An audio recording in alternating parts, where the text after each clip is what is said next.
Well, you can see here on the screen the three versions of our document.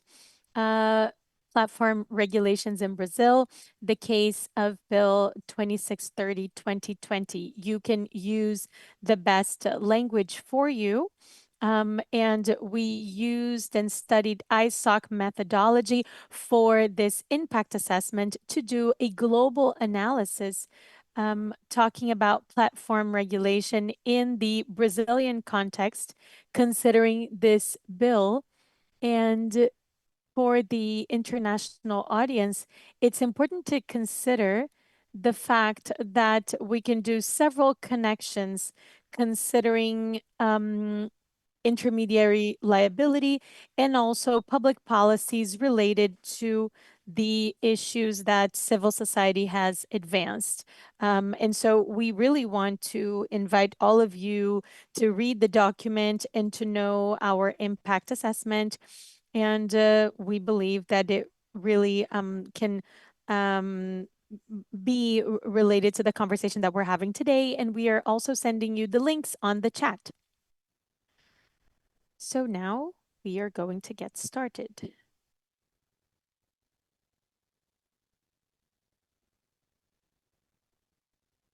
Well, without further ado, I would like to invite as a speaker Paula Bernardi.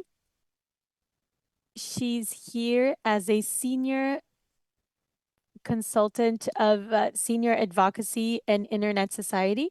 So she works with different policies related to the internet. And thank you so much, Paula, for accepting our invitation. And I wanted us to talk about how does ISOC,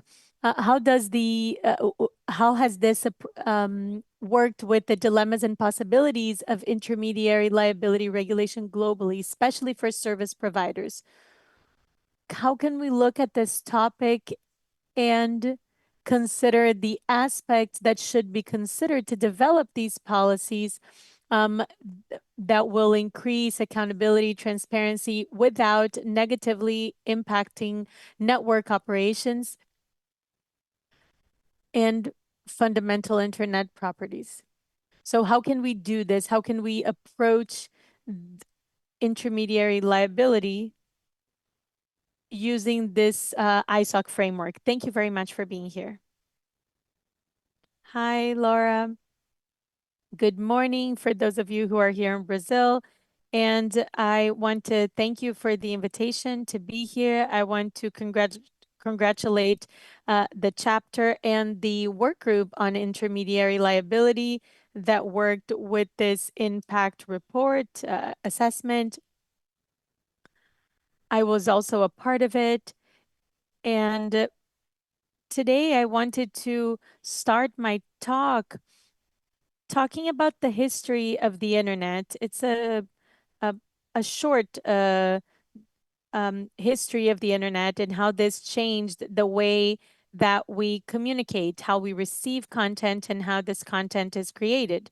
So before we had newspapers, radio, and TV, but now we have all sorts of services, service providers available, and they are seen as the intermediary of these communications. So I'm going to give some examples so that we can understand this emails, streaming, social media, and others that are not that well known. So these intermediaries, they provide services within the internet, within the net. These transformations of communications also brought other opportunities and challenges concerning economic issues. And the internet cannot exist without these intermediary services. So the characteristic architecture of internet is decentralized and distributed, and it depends on these intermediaries that are responsible for all these functions. The basic distinction that we use when you talk about liability regimes is that those who create online content are responsible for this content. This person, this someone, is not seen as an intermediary of this content. But if we're talking about someone who is showing, hosting, or somehow making it possible for content created by others, other people or the entities. These people would be seen as intermediaries of the content created by others. And they wouldn't be legally liable for this content. This is the distinction that we made. So when the Internet Society goes into this global discussion, we are not proposing the non-total regulation of intermediaries, but we are saying that in regulatory or law proposals, we should take into consideration issues that when in trying to regulate, governments won't hinder the internet functioning.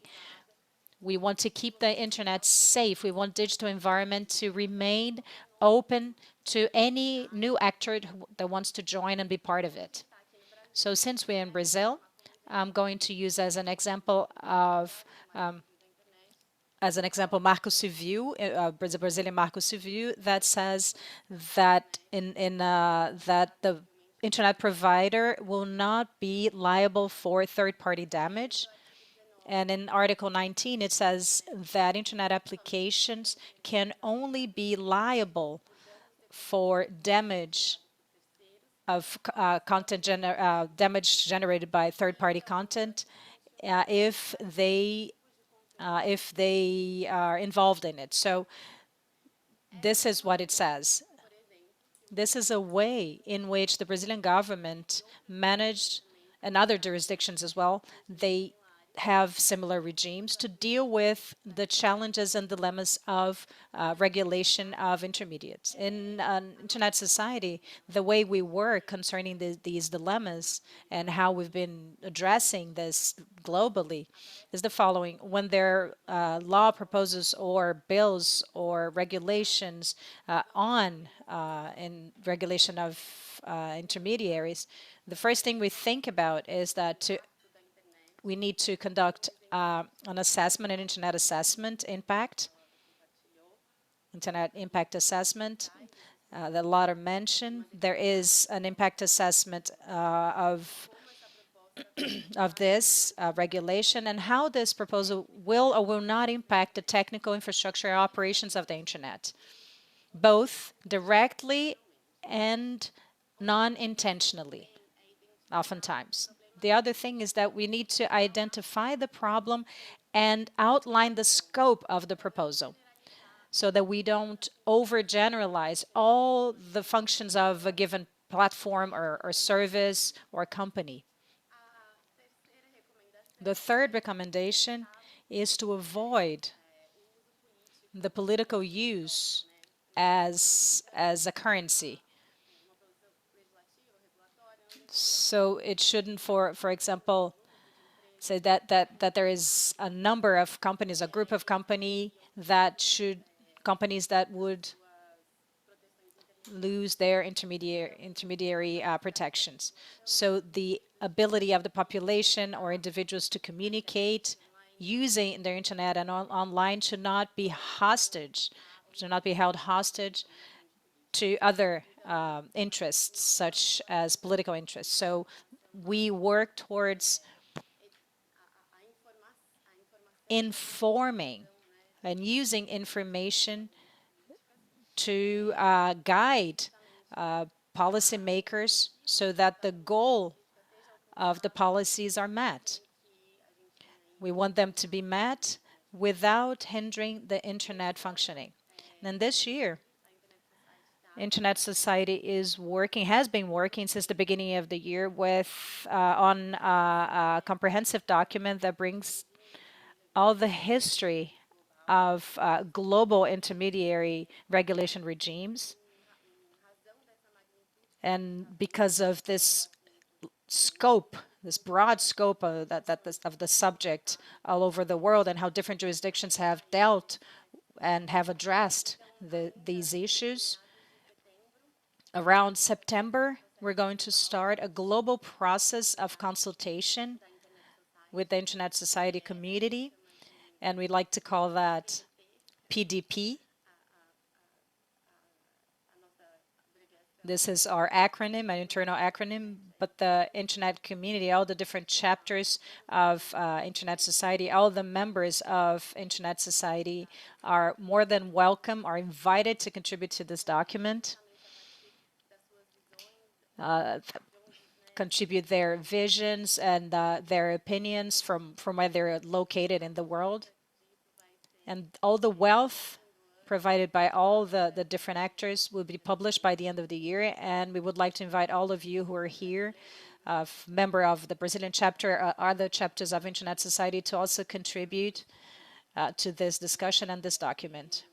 So I'm still within my time, and I'm going to give the floor back to Laura. Thank you, Paula. Very economical time-wise. Thank you very much. Very valuable information that she provided for us to start this conversation. I think that Paula brought an overview of what issues are at stake when we want to hold intermediaries liable or service providers, carriers liable for. We know that ISOC in the Brazilian context and in the global context is an organization that works more in the technical community, scientific and technological aspects of this. So I think that you, Paula, you were able to talk about the concerns, not only in the history of the internet and the way the internet operates, but also how we can translate these points so that they can be understood in our contemporary society, thinking about the dilemmas, the limits. So thank you very much for your introduction. And I think it's going to be really useful for this conversation. So now I would like to invite Christoph Schmon. He is the director of the Electronic Fund, EFF. He's International Policy Director. So the question we asked you to answer, first, if you would like to introduce yourself and in more detail, please feel free to do so. So Christoph, we wanted to ask you if you could please give us your perspective on the motivations to regulate digital services in the European Union. So what were the motivations and approaches to regulate digital services, and regarding intermediary liability and regulation, what role has intermediary liability played in European policy making and enforcement, and what role you believe that intermediary liability can play in general? So, Christoph, thank you very much for accepting the invitation and for participating in this webinar. It's a very Brazilian webinar, so thank you very much. It's an honor to welcome you here today as International Policy Director at Electronic Frontier Foundation, EFF. Yeah, thank you very much, Laura, for the nice welcome. Hi, everyone, and thank you so much for having me. It's an honor as well for me to contribute to the discussion today. I try to do my best to keep things clear for both the translators and listeners. But if anything I say is unclear, just let me know, give me a ping, and I will try to speak slower or more clear. Yeah, in terms of motivations behind platform regulation in Europe, I think that those motivations are pretty similar to what's driving new bills elsewhere. European policymakers are quite worried about the risk people face online. You see illegal activities to infringements on fundamental rights and other societal harms. And then there have been some large-scale events like problems with election integrity, COVID-19, disinformation, and hate speech that have then certainly pushed social media platforms in particular into the EU regulator spotlight. And EU regulators started to think, okay, we need to do something to keep people safe online. And there's, I think, a growing conviction or perhaps consensus that those issues must be tackled by large platforms in particular, which have become, in the eyes of the regulators, very powerful, and some argue even too powerful. And out of this trend to think about how to regulate digital services, the Digital Services Act came into about, which many of you may have already heard about. It's a very comprehensive legal act that regulates many aspects of online platforms. And as EFF, we have worked on the Digital Services Act from the start to make sure that there's a focus on the fundamental rights protection and user rights. And the question of legal responsibility for legal content, the question of intermediary liability, was super important from the start as well, for two reasons. First, there was quite a strong push by politicians in the EU to make sure that companies like Facebook and Twitter, that they should bear some accountability for what's happening on their platforms.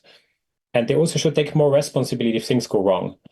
And another reason was that the Digital Services Act, the DSA, replaced the old e-commerce directive from the 90s, the predecessor bill, which had limited the liability of platforms for user content. So in a sense, intermediary liability came back into the focus for internet regulation in the European Union. And in the end, as I said, the DSA became a pretty extensive rule book. It mainly uses the threat of high fines rather than liability to require platforms to be transparent in content moderation, to work better with trusted flaggers, to work together with law enforcement authorities. And platforms must tackle all sorts of risks on their platforms, ranging from illegal content to negative effects on electoral processes or fundamental rights or disinformation.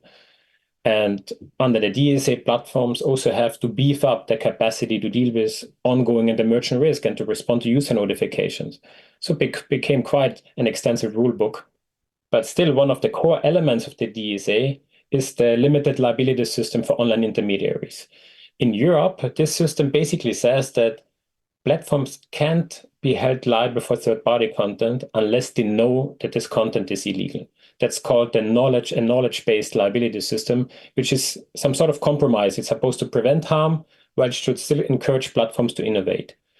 And personally, I think it was the right call for regulators then in the end to keep the system intact, to integrate it in the DSA rather than to ditch it, which is what some politicians had suggested.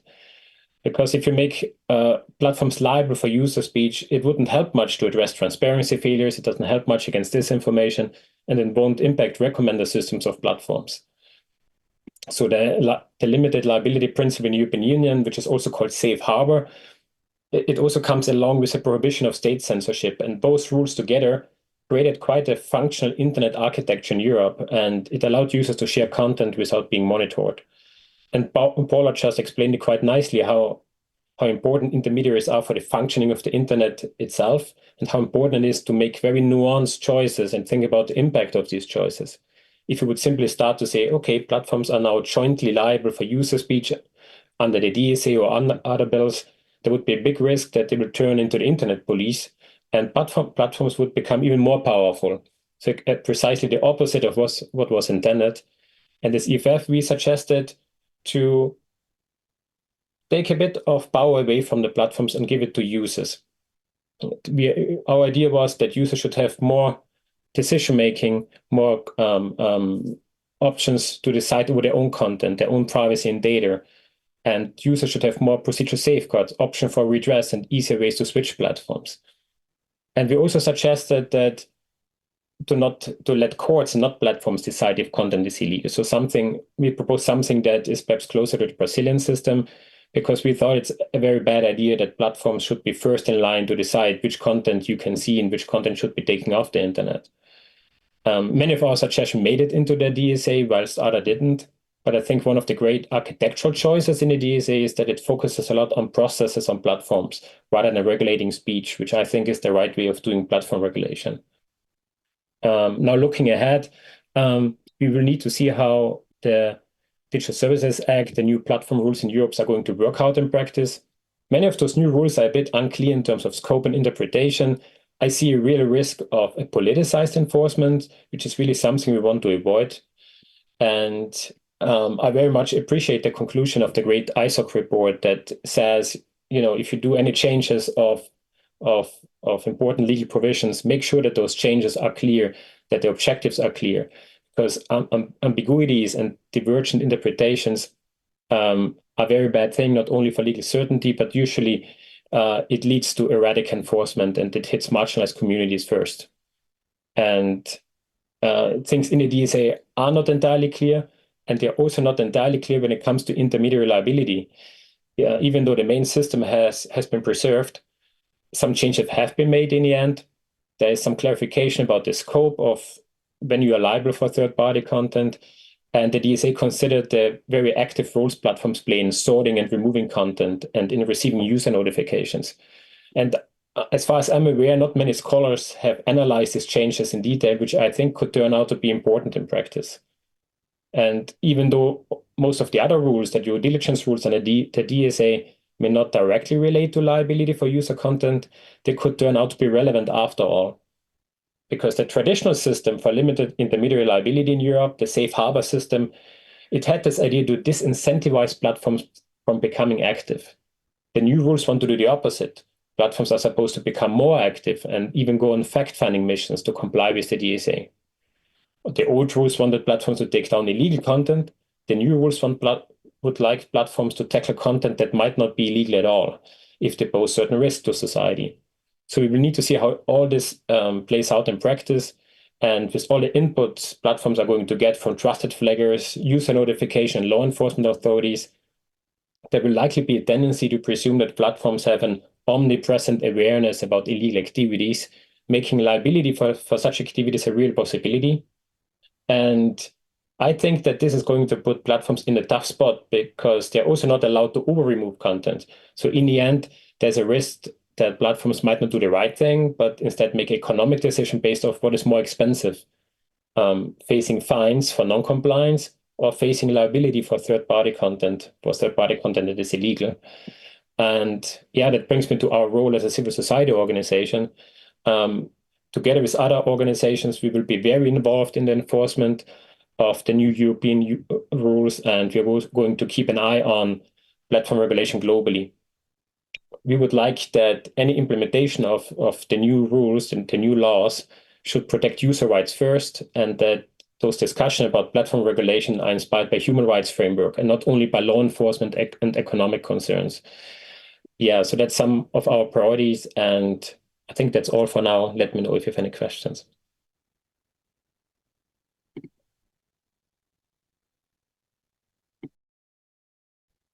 Thank you very much, Christoph. Thank you so much for your contribution and for this conversation.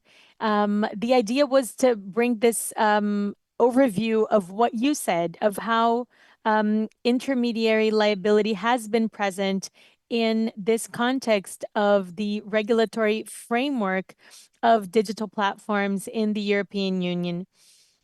Speaking a bit about this, as you said, and as you know, here in Brazil and in the international scenario as a whole, and we see this as a possibility of a regulatory model that has been approved and that has been developed and that unfairly end up bringing about this pathway that is very interesting regarding intermediary liability. So it brought a regulation that does not directly touch upon all of the aspects of it, only about the civil responsibility of intermediary. So this focus on lawsuits, etc. There's so many possibilities and limits. So here in Brazil, we are analyzing the Brazilian case. We can't escape the European model to think about these aspects. And I think that around the world, that's it. Everyone is just watching to see how this is going to work and what is the perspective from now on.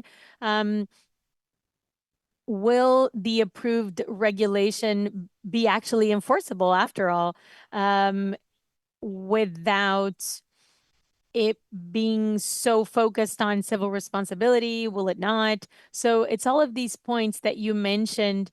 And of course, we are reflecting on the Brazilian case, and this is our topic. And Paulo Rená is going to talk about this.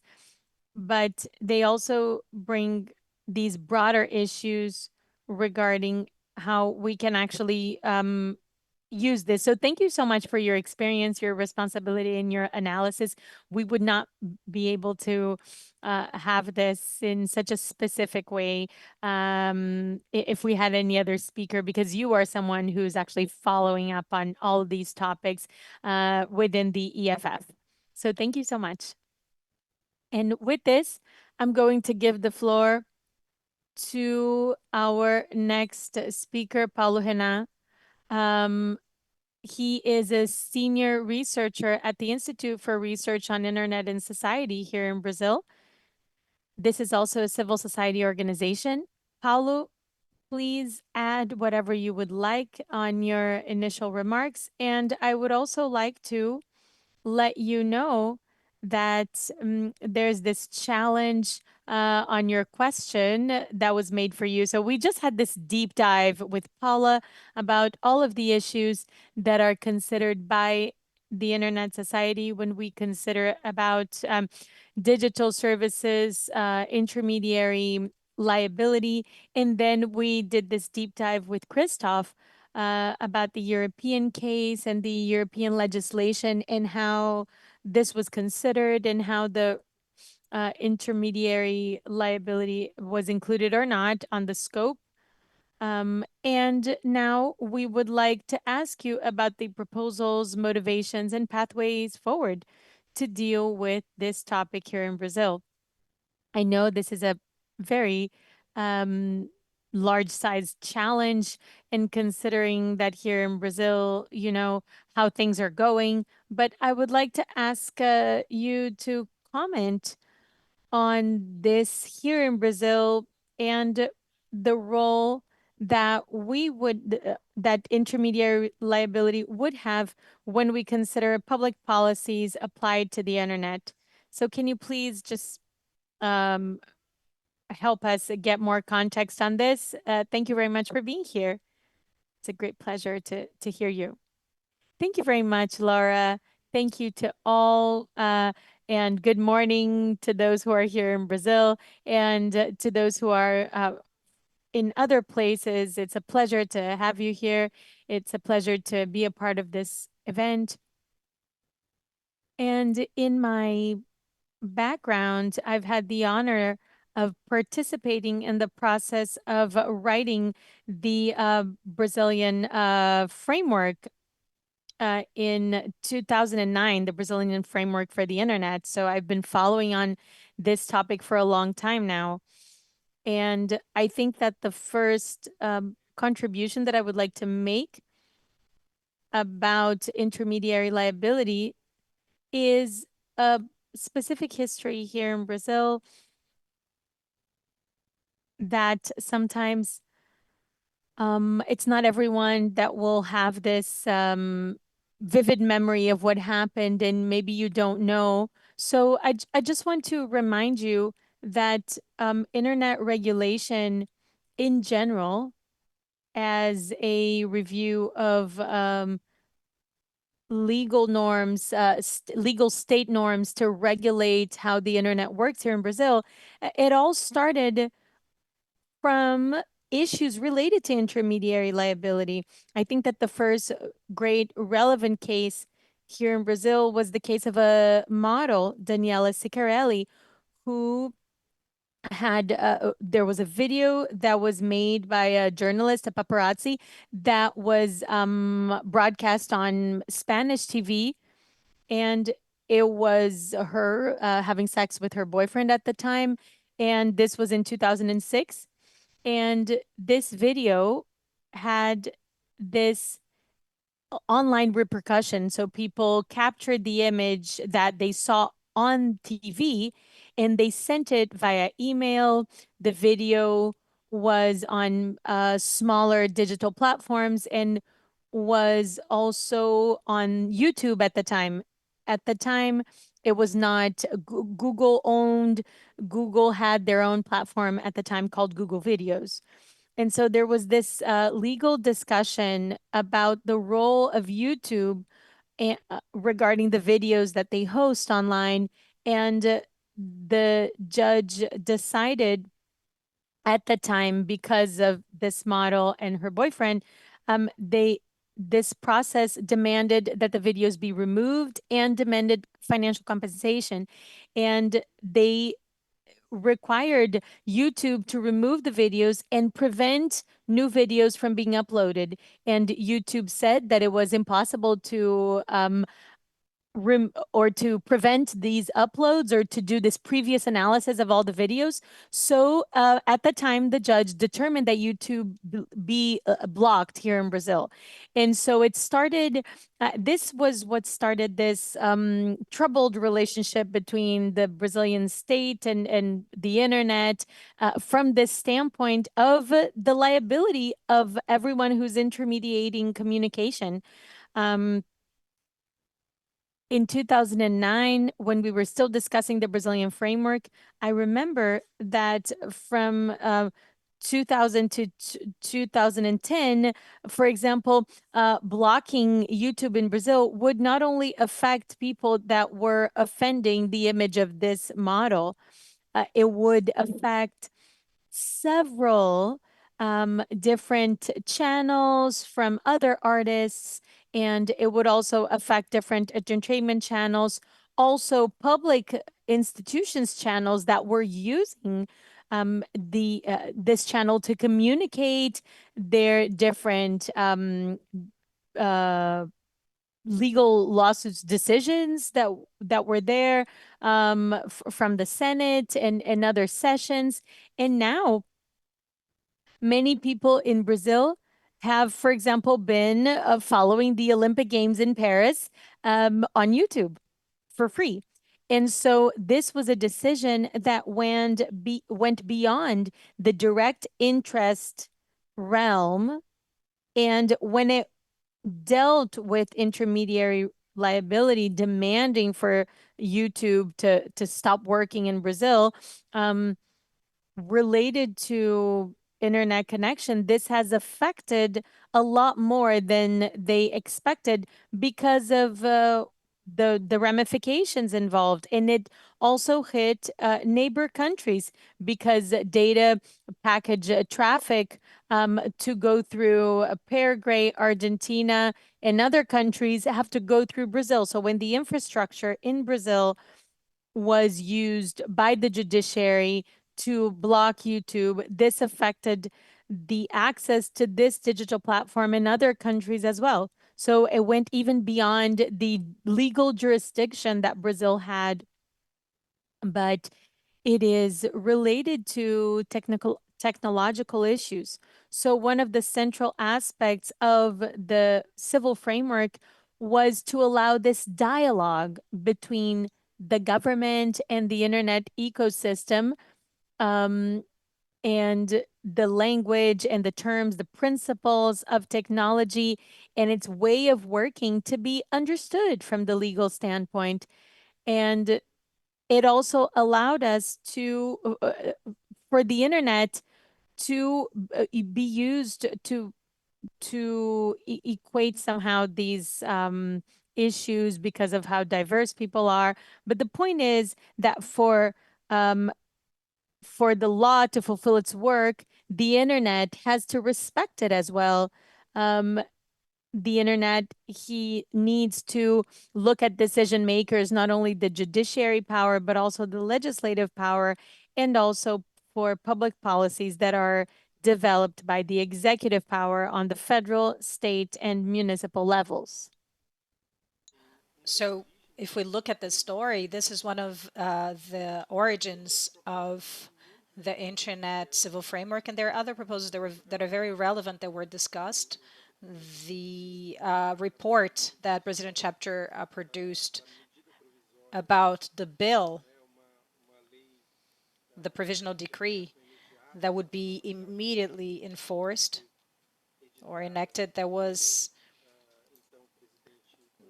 established by the then President Bolsonaro, and it prohibited content moderation by intermediaries, except in specific situations called just cause. So it's set a key or a direction that platforms would be responsible if they moderated content autonomously. They could do that only in specific situations that were described or if they were legally bound to. Nowadays, our legislation establishes that liability is not a prohibition, so platforms are not prohibited from moderating, or and neither are they mandated. It's not mandatory. They don't have to moderate. So what exists is an authorization. So they're authorized to moderate content, and they should do that according to the terms of use. And there are different complex interpretations when the controversy and disagreement concerning to what level the terms of use have to be aligned to our consumer rights rules and competition rights. But what is enforced right now is the authorization. So companies can moderate content. That's it. They're authorized to do so. And this decree changed this notion and made it mandatory, started the prohibition of moderation.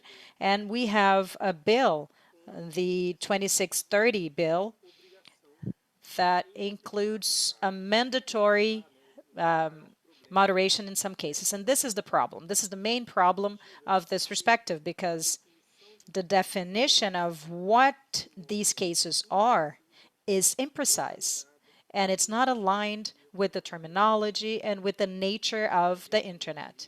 So we're not free from bad legal decisions, but the law is the norm that we work to assess what's happening.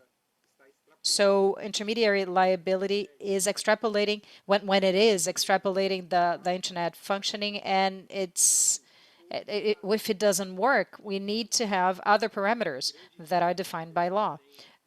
The risk that we run in this current debate, not only about platform liability, but also about the definition of freedom and transparency that would be required from platforms, is precisely a precise establishment or a description of the parameter, the criteria that we're going to use to see who has to and who doesn't have to moderate content.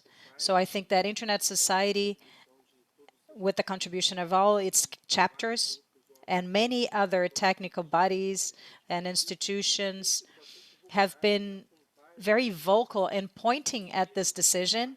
And I think this is part of our effort, not only as activists, but also as researchers and investigators. It's our mission to point at the problems so that we keep in mind that it doesn't make sense to establish some types of it doesn't make sense to specify some intermediaries if there is no clear view of what are the types, what is the intermediary ecosystem that we're talking about, because otherwise we'll end up being limited to one or other technology that is current, and we will not see the need to coherently stabilize or our notion that from who we have to, who should it be mandatory for, and who should it not be mandatory. So with this historical overview, I think that we can see the complexity of the debate and also the importance of the debate. And also we can drive this perspective of the regulation of the use of the internet in Brazil, so that we can see that we need to better understand, we have to have a shared view and coherent view as to which are the intermediaries that we're talking about and what is the current scenario and to what extent it's flexible or inflexible before the development of technology. That's it. Thank you very much.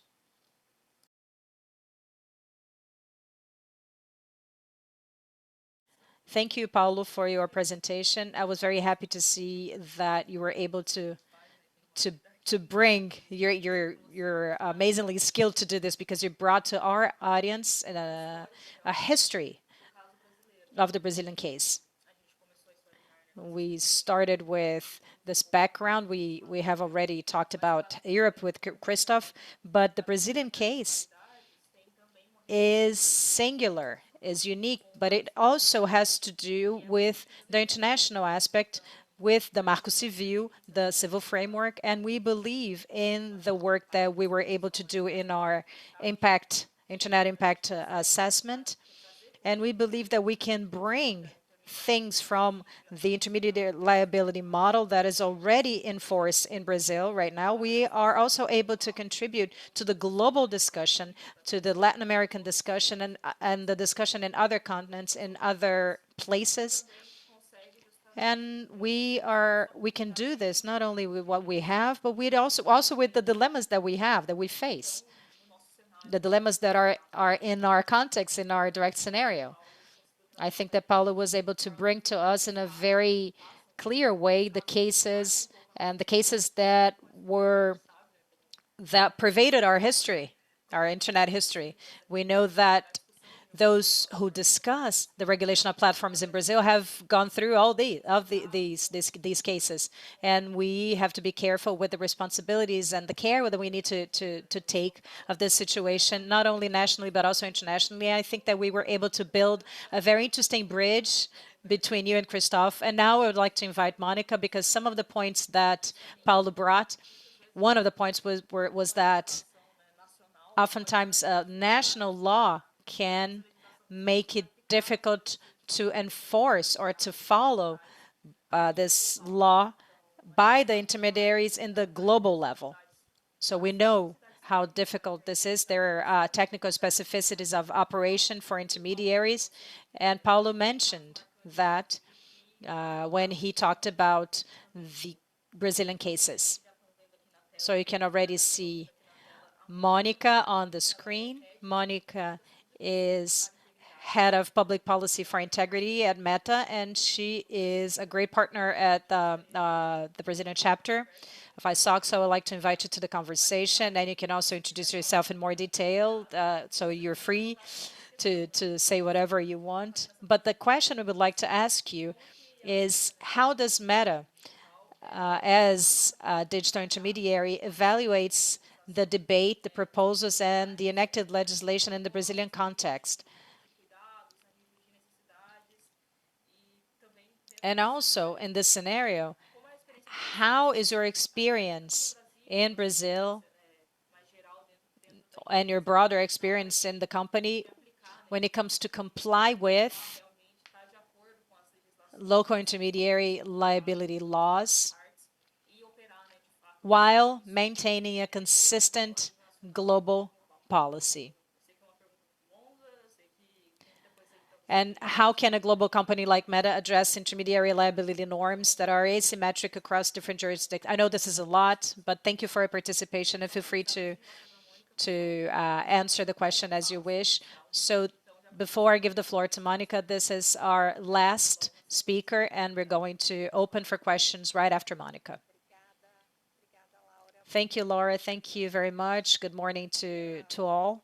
I would like to start by thanking Flavio, who invited me for this event. When he sent me the invitation, I said, yes, of course. I don't even have to think about it, because whenever Flavio invites me, I would never refuse an invitation by Flavio. So it's a pleasure, it's a privilege to be here with you this morning. I would like to salute those who are watching us from other times or other parts of the globe. I would also like to congratulate the Brazilian chapter, ISOC's Brazilian chapter, for the impact assessment report. I was reading it more carefully in the past few days, and I would like to tell you how much I liked the report, and that describes the story or the trajectory of everything that happens for us to build this broader legislation, namely the Bill 2630. I really liked it, the way you describe since 2020, the approval, the passed in the Senate during the pandemic with not enough discussion, without the commissions, the committees that should be there for to foster public debate. And so you describe this history, you tell the story, and ending at the last legislative movement at the end of 2023 in March last year, which was the attempt to place the project, the bill, for urgent approval by Representative Orlando Silva.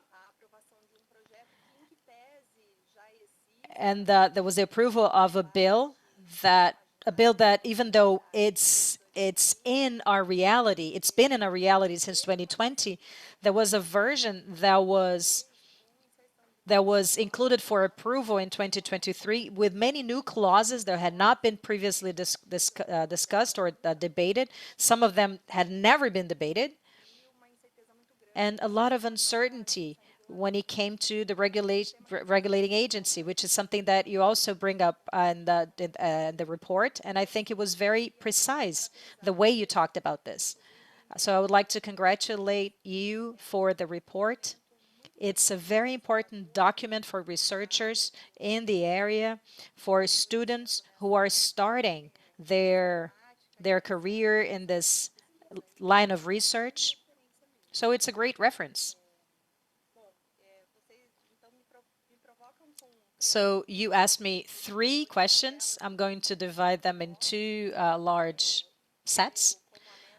The first one is how Meta understand this debate, the intermediary liability debate.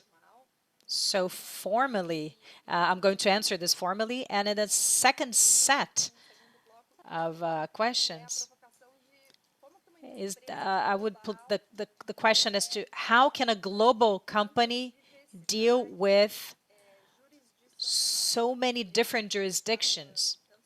So it's a company that works, that is present in so many different countries with so many different rules. How do you deal with all that? How can you maintain a consistent global policy? So I'm going to start with the first one. So Meta understands this intermediary liability issue by saying that the company is 100% sure of the historic relevance of the need of the centrality and the maintenance of Article 19 of the Civil Framework for the Internet as a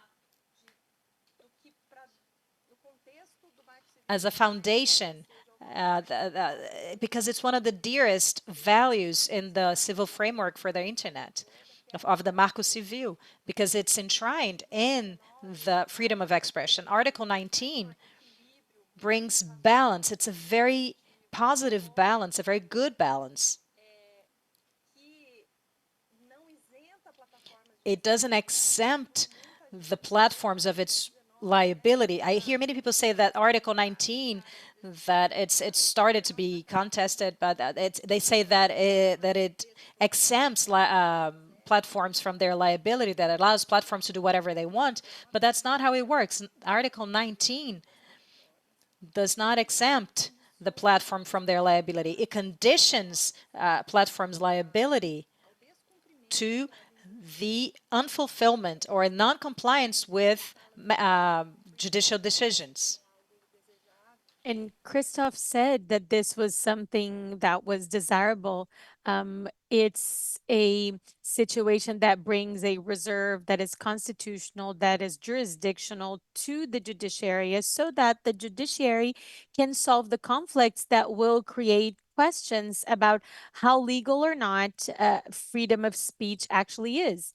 And if we allow this decision or this decision making actually to be on the hands of private companies, and in that way, I agree 200% with what Christoph said, we would be giving the private sector an unnecessary amount of power. This is not something that companies wish to have. And it will somehow create, inevitably, it will, removing this responsibility from the judiciary, this decision between what is illegal or not. Considering, every time this question arises, we will end up having a censorship scenario, a previous censorship scenario done by private institutions that will only be based on economical issues, the risk of not applying the law, defending freedom of speech. So I think that in this scenario, or in which Article 19 is considered unconstitutional or disappears. We have seen this movement in the last years, unfortunately, this demonizing of freedom of speech. And Christoph talked about this. He said, about illegal activity, integrity in elections, disinformation, hate speech, COVID, etc. All of these problems that we've experienced in the last years have led to this relativization of freedom of speech as a fundamental right that has to be protected. And an insane way of solving all of these problems by private institutions, which seems very dangerous to me. As a citizen, I would say that. And so I think that this would be the formal answer, Laura, to your first question regarding our stance. So I would like to say how important Article 19 is. Not making companies exempt of their liability responsibility, but we need the judiciary to decide everything, or every time there is somewhat room for interpretation. And now, answering your second question, which is the one related to the issues, with working with global policies when you're working with countries that have such different policies or laws. I would say that the solution or the answer to this challenge could be, each company's ground rules, what you can or cannot do in these countries. At Meta, we call them community standards. These are the rules of what that company will allow or not to happen in their platforms. So it would be very irresponsible if I came here and said that Meta's responsibility standards are excellent and perfect. They're not. They're far from perfect, but I think that they are very responsibly based, and we are constantly updating them. And we are placing ourselves at the external scrutiny of others. And this is the experience that we've had with the oversight board that has been pointing out to Meta every time that they see something wrong in terms of content moderation, and they always send different recommendations so that the policies can be improved. And this is what we've seen in the last years.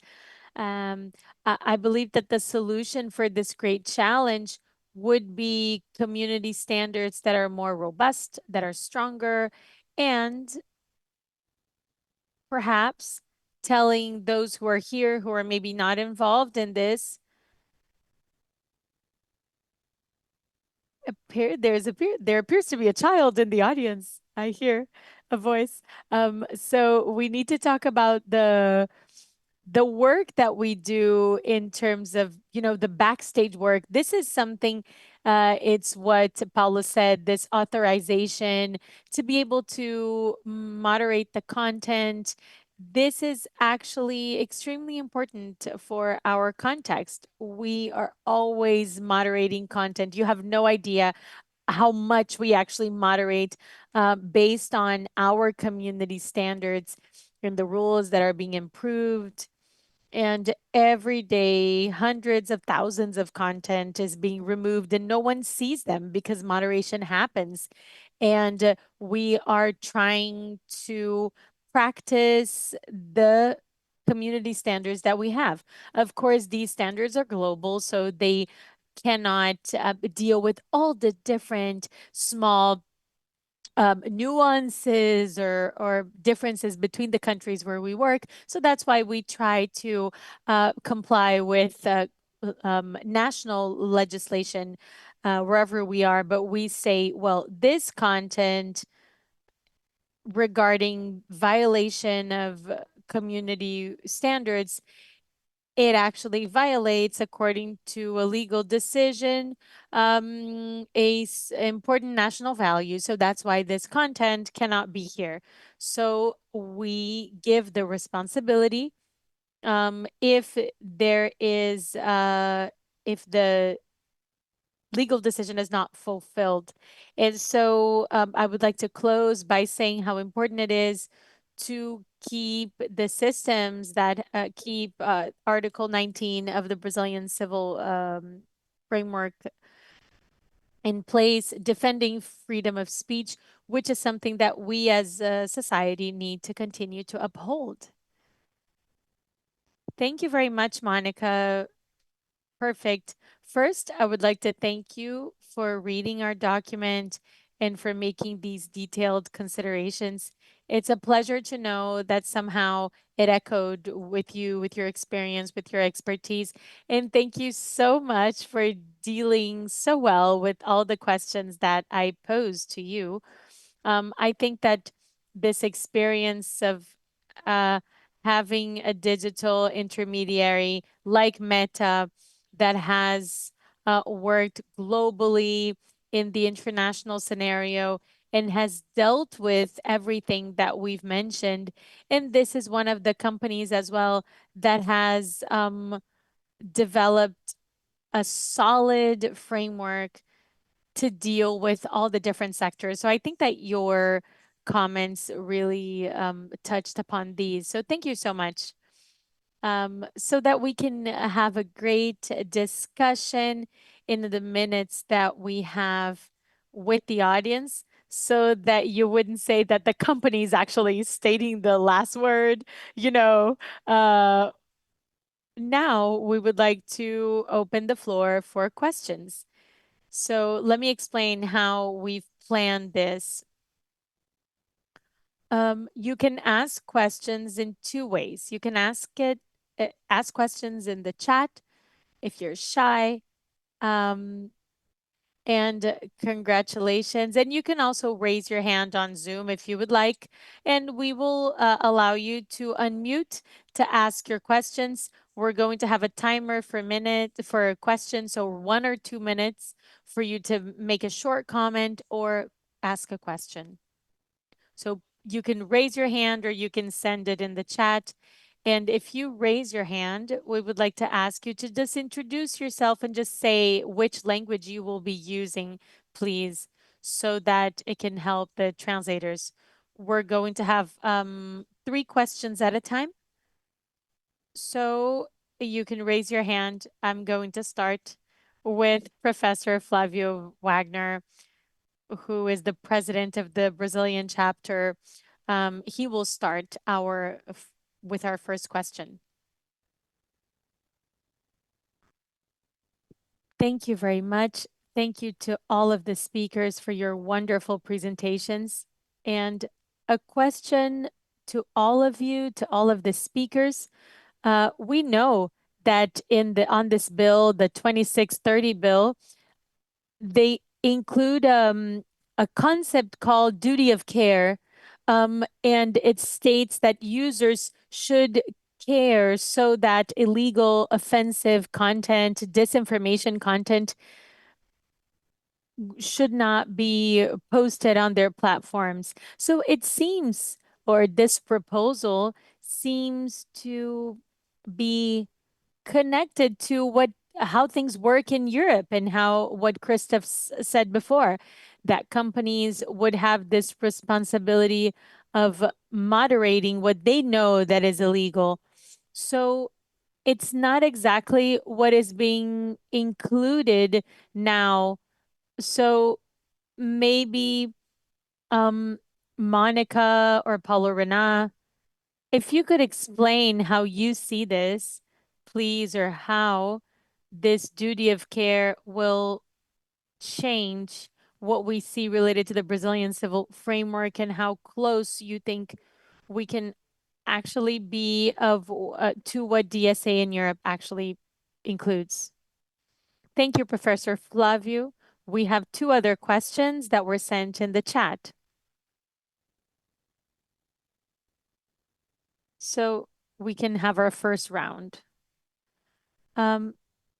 Professor Flavio asked his question to all of the panel members and related to the Brazilian civil rights framework of the internet.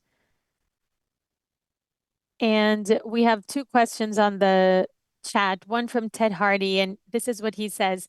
I would like to ask the speakers to consider the role of external parties like the trusted flaggers that Christopher talked about. Is there a consistent approach to this emerging role?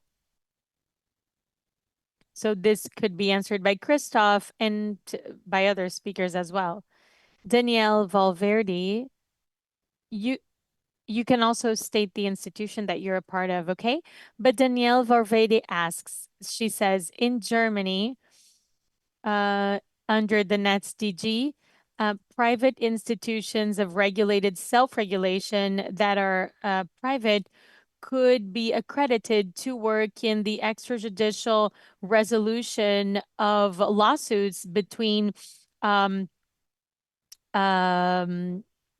users, digital platforms, and also and other participants. So what is your view so that speak regarding the different models for extrajudicial resolution of lawsuits on the internet?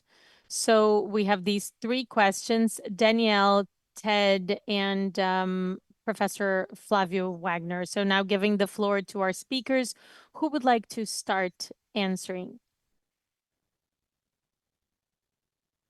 Paulo said that he'll be last. So Mônica, Christoph.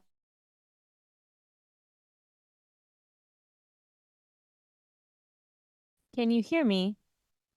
Okay, so I will start by answering Professor Flavio Wagner. And he talked about a very important topic in this process, in the process of the maturity of this bill. And I'm going to focus, Professor, on what you mentioned about content that the duty of care should actually deal with. So you talk about disinformation as one of them. And I like this structure of duty of care. And I think that this is important. And I am concerned when frameworks or different legal structures like duty of care, when they end up connected to very broad concepts of what something legal actually is. And disinformation is one of them, I would say. That was part of your speech.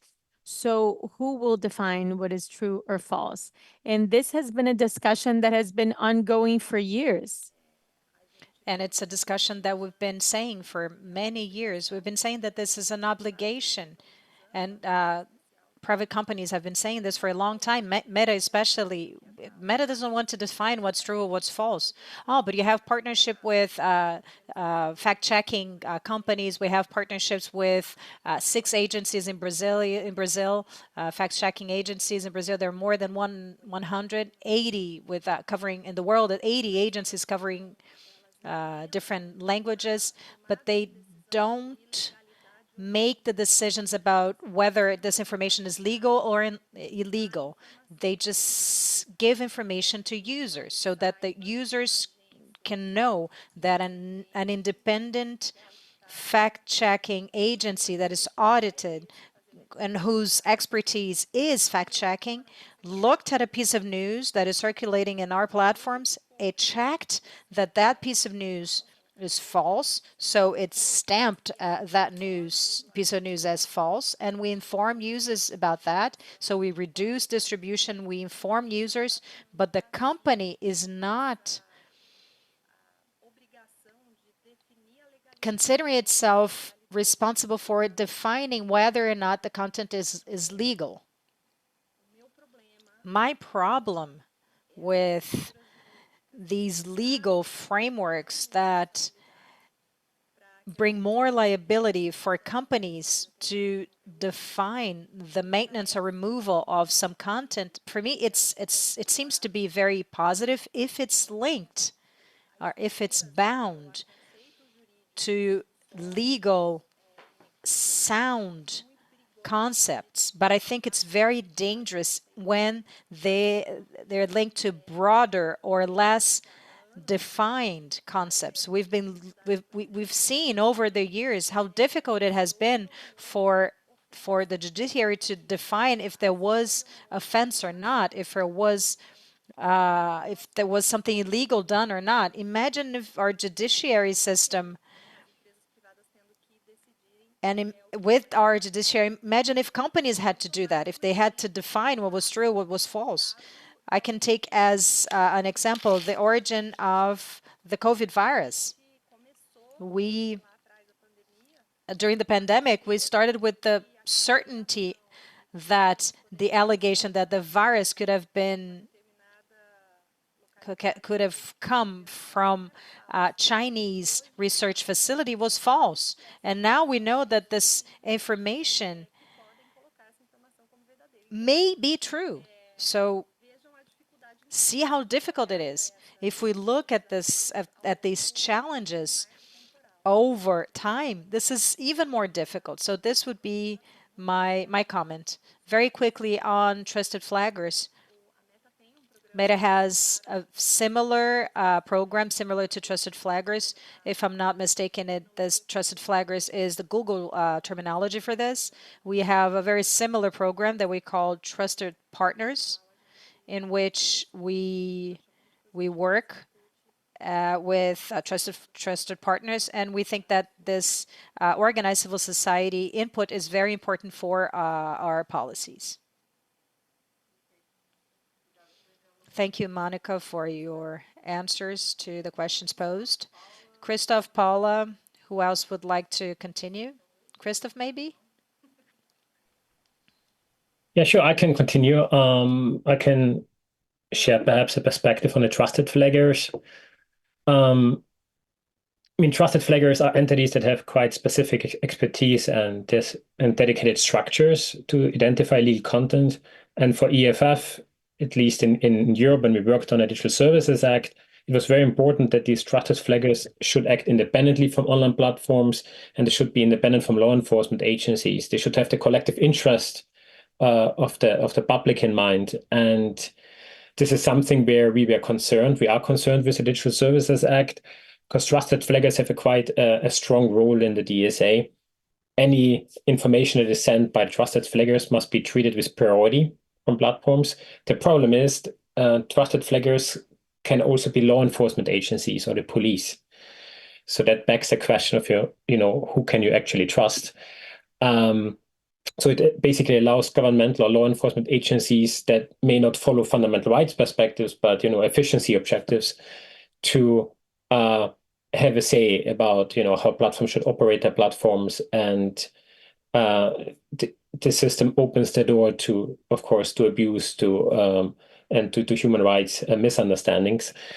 So that's perhaps a problem of trust assumptions that should be taken into account in other regions as well, regions like Brazil that consider, which aspect of the DSA could work for the system, because, well, that's the underlying trust assumption in the DSA that you can trust the police to tell you, what is the right content to remove and whatnot. So that's something we are concerned about and which we are following quite closely. Perhaps one sentence to, I'm not sure whether I understood the comment or the question correctly about the German NetzDG and the out-of-court dispute settlement situation. I ran it through DeepL, so I hope I got it right. I think I always personally had a bit of an issue if a law subscribes such an important judicial role to non-judicial authorities, because quite often if you have out-of-court dispute settlements, you don't have access of the general public to understand what's going on. It quite often leads to bargaining in the shadow of the law situations, and it doesn't help to develop the law. And the DSA tried to put in some safeguards to make sure, that those bodies have the proper capacity. They must be free of charge and must be sponsored by platforms. But that said, I would rather see a system in place that makes sure that disputes are handled by official courts, by state courts, and have democratic control rather than being, company-run dispute resolution mechanisms. And that's another thing where we need to just see how those things work out in practice. I'm not entirely sure if the Facebook Oversight Board can be one of those bodies, because they must be appointed by an authority that is responsible for the DSA enforcement. So I'm not sure whether actually Meta's Oversight Board would fulfill the requirement. Perhaps it does, I'm not entirely sure. But that's certainly something that we as EFF would follow quite closely to make sure, there's a democratic oversight and not some, bargaining behind closed doors.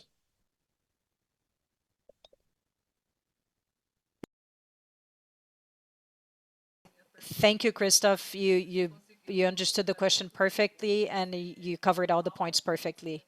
Paula, do you have any comment or answer to the questions? Yes, I would like to talk about the point that Professor Flavio raised about the duty of care, because this is something that we've been looking into, because it's the before, right? Filtering some content even before it's posted.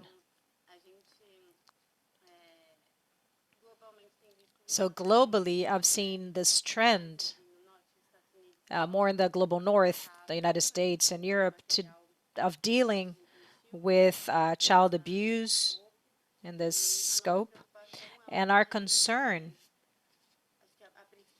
I think our main concern that we have in this sense, and what we've been working to inform governments and regulators, has to do with obligations, for example, that says messaging, encrypted, end-to-end encrypted services, place these services with this duty of care, of confidentiality, and caring for the image and the data of the information of this population that use messaging apps, and this is a concern. So, and this is also that is included in our document that I mentioned at the beginning, that we're going to ask for your contribution. So the duty of care is one of the points that we're covering in the document. Thank you, Paula. It's very good to know that these issues are being studied. So, and the duty of care, Christoph, is an issue that surfaced in Brazil with the CVS in the context of DSA. It started as this concept, but at the same time, actually it comes from a broader issue of European law and other laws that are not the DSA, but it was included in our daily lives very quickly. So it's an interesting case for you from EFF to follow. especially in our context in Brazil. So thank you very much, Paula, for talking about this. So I would like to give the floor to Paulo for him to answer this first round of questions, and then we don't have any more questions after this, so we're going to move into the final remarks of our speakers. So Paulo, you have 3 minutes. When I talked about the history and the overview of content removal in Brazil, it was a very brief overview, and many things were left out. One of the main things that were mentioned is disinformation. And this is another object of concern. And this comes in addition to another issue that seems to be close, and it is indeed connected, but it's different. And namely the hate discourse. And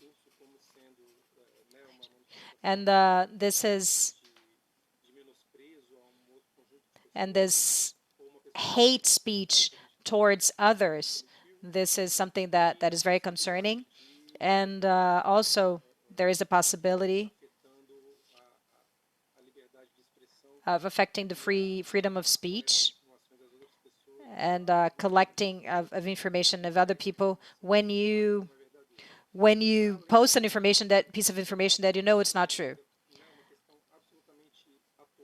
And of course, there is something that is very current in Brazil right now. The federal government just issued a decree that regulates publicity of betting apps. There are a number of decrees and regulation decrees about betting apps and different betting mechanisms that were recently approved or authorized in Brazil by a law. And the publicity of these games includes a list of rules, including that the platform can be obligated to remove publicity if they are not compliant with the norms. And betting websites can be blocked if they are not compliant with the rules. They need to be registered, for example, in the bet.br. And this regulation comes from a law that authorized the games, but in the specific part that talks about intermediary liability, it mirrors the civil framework for the internet, but it goes beyond that. It says the removal needs to be determined by the Secretariat of the Ministry of Economy, the Secretariat of Betting Secretariat. So when it comes to gambling, I think that there is no room for politics. But the system is very complex. It's much more complex than any type of simplification that we try to attempt. So there is no simple way of talking about this. That's why I think, and just concluding my answer to the set of questions, I think that if we're talking about the duty of care, or if we're talking about the relationship with other organizations that are understood as trustworthy or reliable, I think that the main demand, and I think that the greatest collective mistake of companies nowadays is lack of transparency. I think that what needs to be done right now,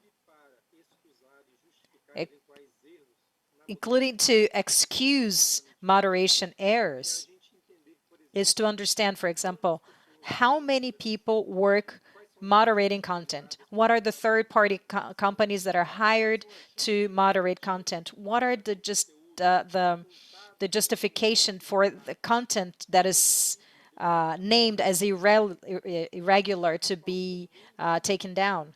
I think this is not available. This information is not available on the platforms. Some are more transparent, some are less. And I think that this transparency issue could be a means for us to assess this and address all errors, mistakes, and exaggeration, be with a duty of care or any other dynamic, especially concerning betting or our gambling games. We need to have this on the law, and when we depend on officializing different orders from the government, we run the risk that a tool that is very well projected to just be um, taken down by the next government that comes, the next administration. Thank you so much, Paulo, for bringing all of these other issues that we hadn't been able to talk in detail before. So with this, as I said, we are closing the Q&A sessions. We have only been able to do one round.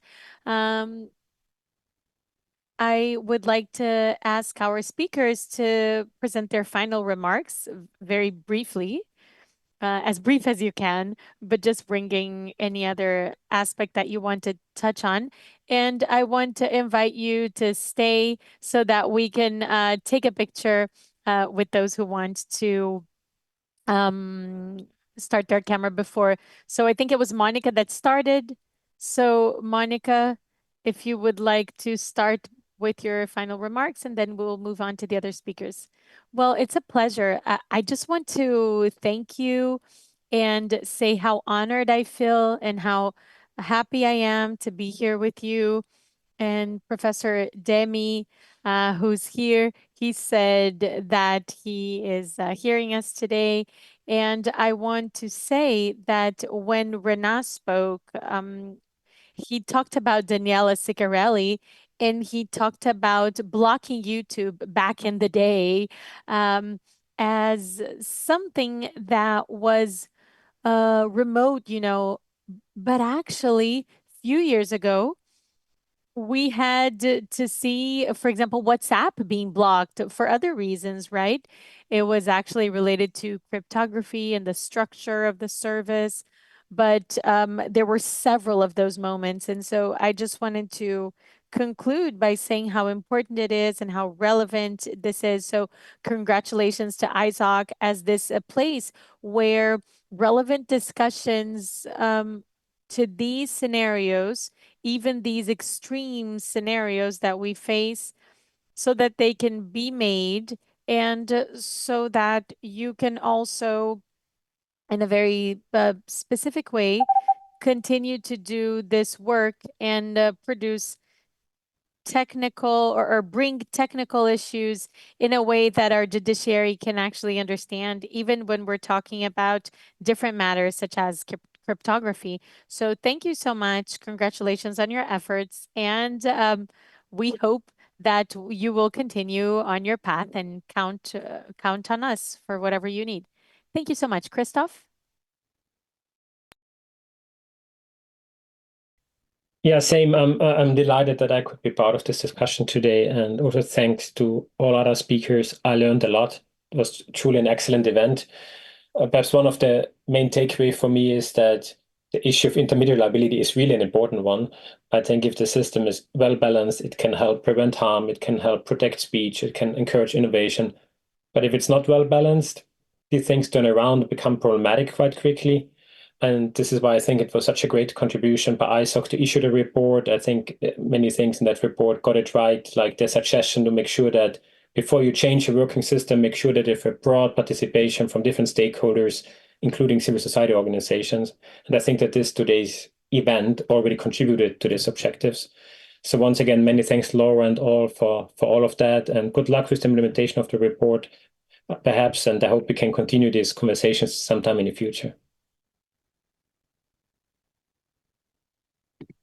Surely, Christoph. Thank you so much for participating. Thank you. Paula?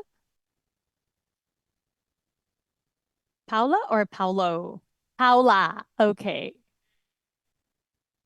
Well, I was also greatly honored for this invitation.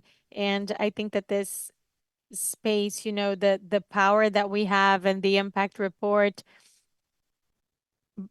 translating from the technical community some issues about how the internet works and bringing to other areas of society and being able to have such an informed conversation.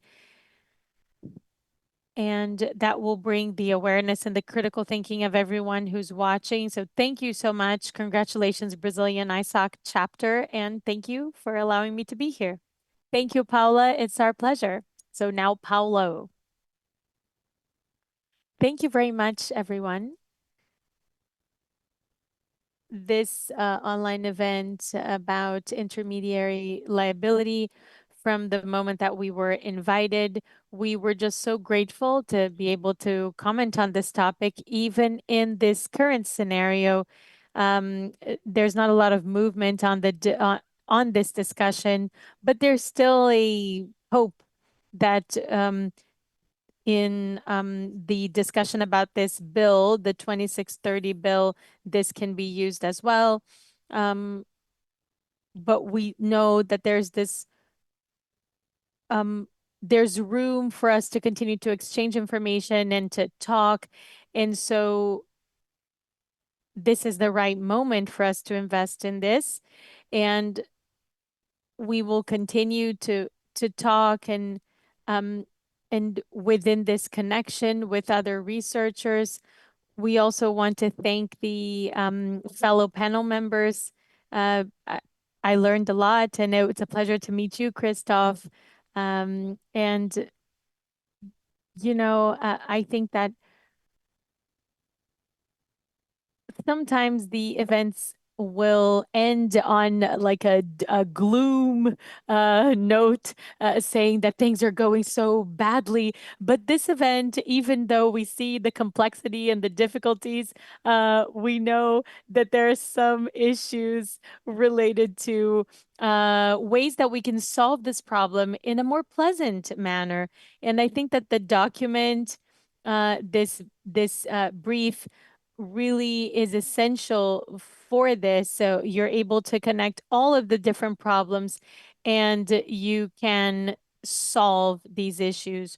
So I really want to congratulate the team that put their effort into this document. So it's excellent, detailed, and it's following this structure and helping in sharing into other contexts. So I want to close by just congratulating all of you, and it really made our work a lot easier. So thank you very much.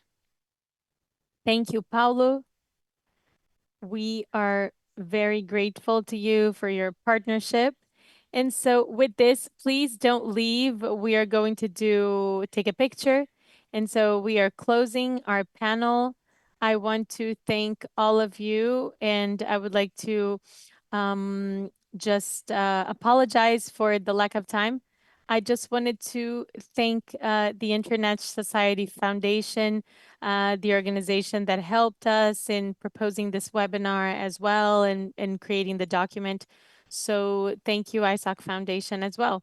And thank all of you, the audience, for participating and for deciding to be a part of our webinar. Thank you to our speakers. You have certainly contributed a lot to our event. We were able to talk about intermediary liability at a moment where things are somewhat cold here in Brazil and maybe all over the world. We've had moments where this topic was being more discussed. And so right now, we are in this pre-electoral moment, and in Europe, you're in the post-electoral moment. So I think this is a very timely discussion. So if you can start your cameras, please do, so that we can take a picture. If you can't, we also understand. There are a lot of issues regarding privacy, right? We are all very much concerned about that. So Camila, I don't know how we would go about in taking this picture. So please, well, I'm going